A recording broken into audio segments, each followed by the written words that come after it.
you going, Miles? Cars like this in the future. No. What did I tell you about this? We're gonna do this later, okay? Yeah, later, brother. Later. All right, come on. We gotta do the B-SideRadio thing. We're doing the show right now, okay? So now, what you want to play for me? You know what? Find me some of this. Catch me off guard with something. I'm gonna catch you off guard. This is my playlist. Yeah, he doing it today. I was gonna do my music today. Hey, But y'all like this B-side version? Give me a thumbs up. Along with hitting that alert. I can't what's it say called? Tell him. It's just so alarm alert button. Tell him to subscribe.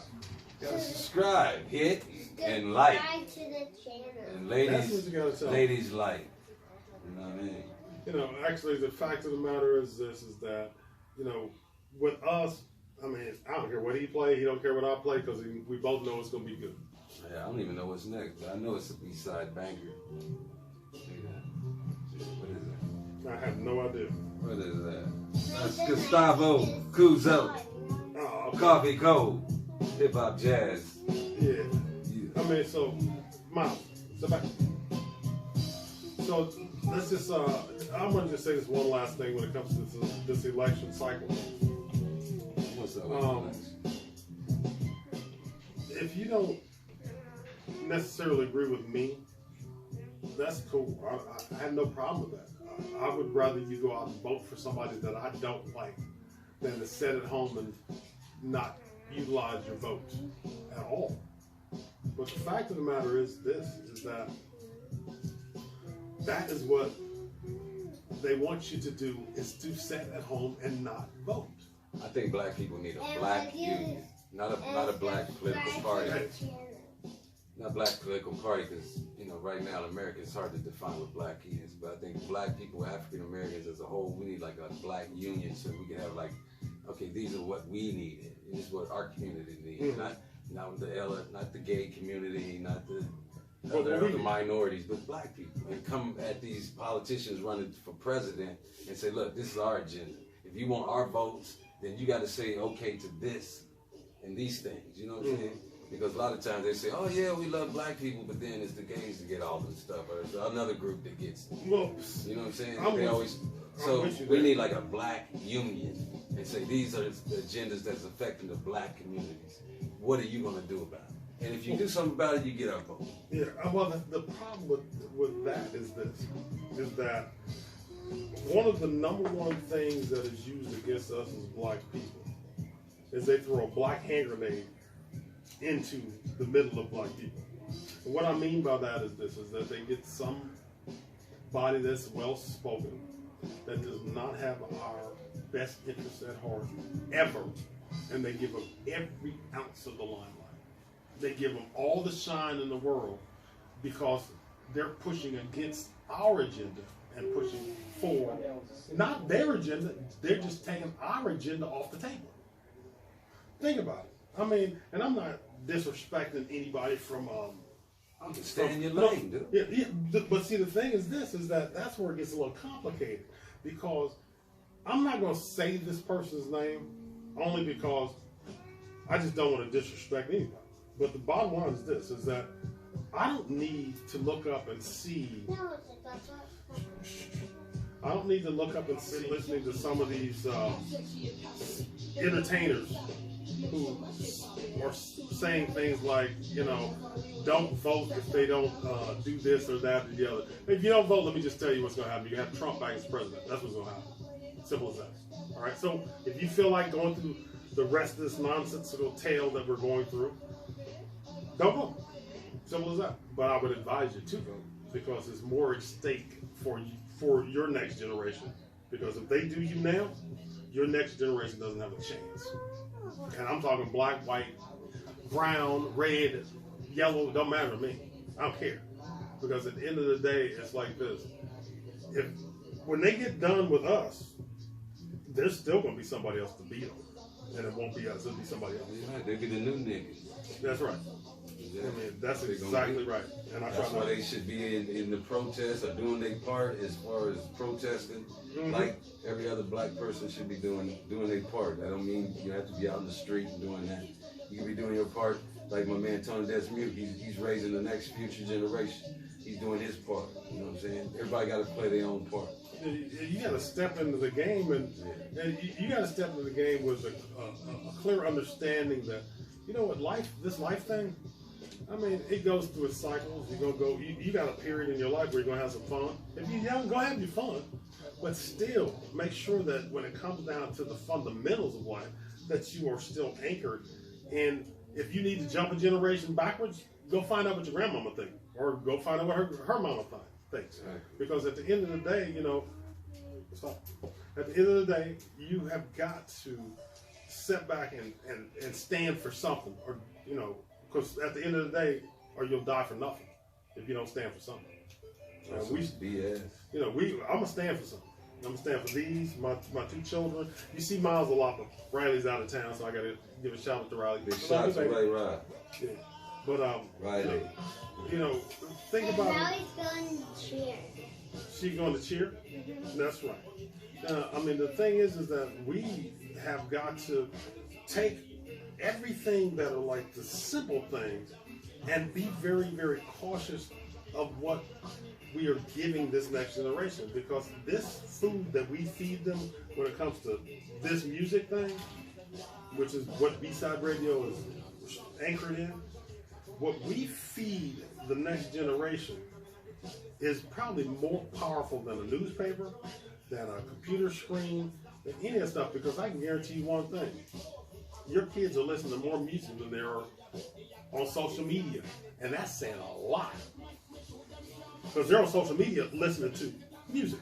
That's what they're doing. And the fact of the matter is if you don't regulate what goes into their head, you cannot regulate what comes out of their mouth. Just understand that. I mean, I'm going to tell you like this, and I'm going to ask both of you if you agree with this statement. A great song. It's like Jay Kelly right there. Yeah. It's Jay Kelly on B-Side Radio. Jay Kelly. But a great song is like a great book, right? It tells a great story. It flows. It has its ups, its downs, its highs, its lows, its peaks, its valleys. Whereas a great book is also like a great song, because it has the ability to change your mood. It has the ability to make you just completely absorb into it. And then if it's really good, you want to hear it over and over again. Over and over again. You know. Like these damn commercials that they force feed you. Yes, I mean, the most illogical thing in the world right now is to actually think that... What's up, brother? Look at this, the future. That's right. Where you going, Miles? Cars like this in the future. No. What did I tell you about this? We're going to do this later, okay? Yeah, later, brother. Later. All right, come on. We got to do the B-Side Radio thing. We're doing the show right now, okay? So, now, what you want to play for me?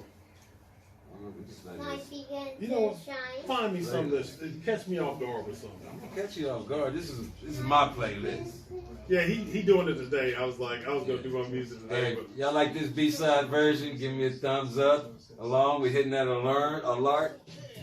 Look at the camera and tell them how tall Mount Rushmore is. How tall is it? And where's it at? South Dakota. That's right. South Dakota. This is South Dakota. And guess what? High five, baby boy. You know, now this is the reason I do what I do. This is the reason I'm even on here doing B-Side Radio, because if I'm an A-side, guess what? Him and the sister are to me. These are my B-sides. All right. You can hear me, but when you flip me over, you're going to hear him. And when you hear him, you're going to hear me, but it's going to sound completely different. It's probably going to be more intelligent. It's probably going to be more powerful. It's probably going to do all the things that I tried to do. My B-side will do it. So, now, Marcos hasn't produced any of these yet, but... wait till I get rich. I'm sure somebody... You don't need to be rich. No, I'm sure somebody will come out the woodwork. Hey, Marcos! How much noise are we picking up? Are we picking up a lot of extra noise? That's picking it up. Oh, That's sounds of the world. That sound of the world, neighbors. Now, I want to just touch on one thing real quick. Did you turn it down, Miles? Oopsie. Turn it up a little bit. That's good, right there. So, real quick. Now, what I was saying about Biden is like, I just think that we as Americans deserve better than what we're getting right now. And the fact that someone is willing enough to take a chance and put a sister up there and to say, you know what, it's time. I mean, that speaks volumes. And people can say that it's symbolic or whatever. At the end of the day, it may be symbolic, but there's a whole lot of people out there that are also part of that chain. Stacey Abrams from Georgia. What's her name? The other, and I got Stacey's name on my mind. You taking a break? Oh, he had to have the transfer relationship. So now what's the other one? Stacey Abrams? Stacey Abrams from Georgia. They ripped her off down in Georgia when she ran for the governorship. Oh yeah, I remember that. Yeah. Then also Susan Rice. She worked under Obama. These people are going to be part of Biden's administration. Why? Because he had a relationship with them. All you got to do is think about the fact that, Joe Biden has a chance right now to rewind away from a lot of this nonsense, this false narrative that is being presented. I mean, right now it's like when Obama got elected, the retribution came and they couldn't wait to say, all right, we're going to put somebody that was the polar opposite of them in office so that we feel like we got ours back. The fact of the matter is that I've listened to all of these nonsensical economical lies that just got told. The fact of the matter is that I've never seen a president ever change the economy in a short period of time for any reason, because he has nothing to do with that. People can sit there and believe that. Why is he George Washington? What about George Washington? Washington. And can you believe that Trump said that he wanted to be on Mount Rushmore? Trump has illusions of grandeur. Miles, tell them who should be on Mount Rushmore. Who's on Mount Rushmore, Miles? George Washington, Thomas Jefferson, Theodore Roosevelt, and Abraham Lincoln. Now, that's who's supposed to be on Mount Rushmore, and Mount Rushmore shouldn't even be there because it's on land that does not belong to us. First off, let's get that out of the way. And if that offends you, fine. Sometimes we're going to offend you on B-SideRadio. B-side. I mean, say B-side. B-side. That's right. I mean, because it's not just B-side, it's that we are besides you. That's Willie Mack. See me now. B-side. Oh, yeah. B-side. Now, real quick, I just think that we as a people, I've been listening to some of these entertainers who are saying things like, don't vote if they don't do this or that or the other. If you don't vote, let me just tell you what's going to happen. You have Trump back as president. That's what's going to happen. Simple as that. All right. So if you